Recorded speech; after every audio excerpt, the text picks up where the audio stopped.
تو آج سناتے ہیں آپ کو ایک بڑی مزیدار اور ہلکی پھلکی سی کہانی۔ یہ کہانی ہے علی کی، جو بہانے بنانے میں سمجھے ایک ماہر تھا۔ چلیں پھر اس کی دلچسپ دنیا میں چلتے ہیں۔ اچھا، کہانی تو شروع کرتے ہیں، لیکن اس سے پہلے ایک چھوٹا سا سوال۔ کبھی سوچا ہے کہ اسکول دیر سے پہنچنے کا سب سے بہترین بہانہ کیا ہو سکتا ہے؟ یقیناً ہم سب نے کبھی نہ کبھی تو اس پر غور کیا ہی ہوگا۔ تو جناب، ملواتے ہیں آپ کو ہماری کہانی کے ہیرو سے، علی سے۔ علی پڑھائی میں ٹھیک ٹھاک ہی تھا، لیکن اس کے پاس ایک ایسی کمال کی مہارت تھی جس کا کوئی مقابلہ نہیں کر سکتا تھا۔ اور وہ کمال کی مہارت تھی بہانے گھڑنا۔ مطلب اگر بہانہ ساز کا لفظ کسی کے لیے بنا ہے تو وہ علی ہی ہے۔ ایک ایسا شخص جو کسی بھی مشکل صورتحال کے لیے فوراً ایک زبردست جواز تیار کر لیتا تھا۔ تو پھر چلیں دیکھتے ہیں علی کا پہلا کارنامہ۔ یہ وہ موقع تھا جب علی نے اپنی اس خاص صلاحیت کا مظاہرہ کیا، جسے ہم یہ بھی کہہ سکتے ہیں کہ یہ ہدایات پر عمل کرنے کا ایک بالکل نیا سبق تھا۔ تو ہوا یوں کہ ایک دن علی اسکول دیر سے پہنچا۔ استاد نے اسے دیکھا اور سیدھا پوچھا، علی دیر سے کیوں آئے ہو؟ اور بس یہیں سے علی کی مہارت کا اصل امتحان شروع ہو گیا۔ علی نے بھی فوراً بڑی معصومیت سے جواب دیا، سر وہ کیا ہے نا، راستے میں ایک بورڈ لگا تھا جس پر لکھا تھا آہستہ چلیں، آگے اسکول ہے، تو میں تو بس آہستہ آہستہ آتا رہا۔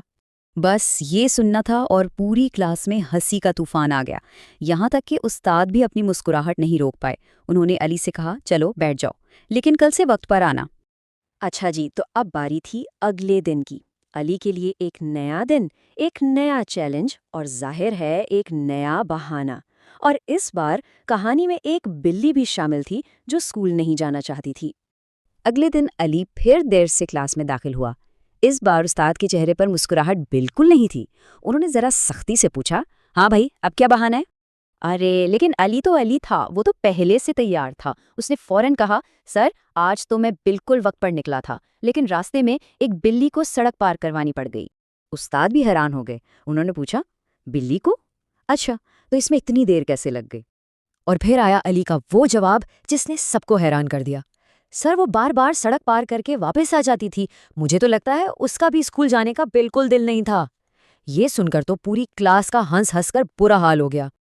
تو بھائی ہنسی مذاق اپنی جگہ، لیکن اب کہانی ایک بہت اہم موڑ لیتی ہے۔ استاد نے علی کو ایک ایسی نصیحت کی جو زندگی میں مزاح اور ذمہ داری کے درمیان توازن قائم کرنا سکھاتی ہے۔ استاد نے علی کو بہت پیار سے سمجھایا، دیکھو علی، تم بہت مزاحیہ ہو، لیکن ایک بات ہمیشہ یاد رکھنا، بہانے بنانے سے کہیں زیادہ بہتر ہے کہ وقت کی پابندی سیکھی جائے۔ اور یہی اس کہانی کا اصل نچوڑ ہے۔ مطلب استاد یہ سمجھا رہے تھے کہ زندگی میں دو چیزیں بہت اہم ہیں، ایک طرف تو ہنسی مذاق اور خوش رہنا ہے، اور دوسری طرف اپنی ذمہ داریوں کو نبھانا اور وقت کی قدر کرنا۔ اور کامیاب زندگی کے لیے دونوں میں توازن ضروری ہے۔ علی نے سر جھکا کر کہا، جی سر میں کوشش کروں گا، لیکن اس کی شرارت کہاں جانے والی تھی۔ جاتے جاتے مسکراتے ہوئے بولا، ویسے سر اگر کل میں وقت پر آ گیا تو پھر کوئی بہانہ بھی تو نہیں ہوگا نا؟ تو آخر میں اس پوری دلچسپ کہانی کا سبق کیا نکلتا ہے؟ اس چھوٹی سی مزاحیہ کہانی سے ہم اصل میں کیا سیکھ سکتے ہیں؟ سبق بالکل صاف اور سادہ ہے، دوسروں کو ہنسانا اور خود خوش رہنا ایک بہت اچھی بات ہے، لیکن اس کے ساتھ ساتھ اپنی ذمہ داریوں کا احساس اور وقت کی پابندی بھی اتنی ہی ضروری ہے۔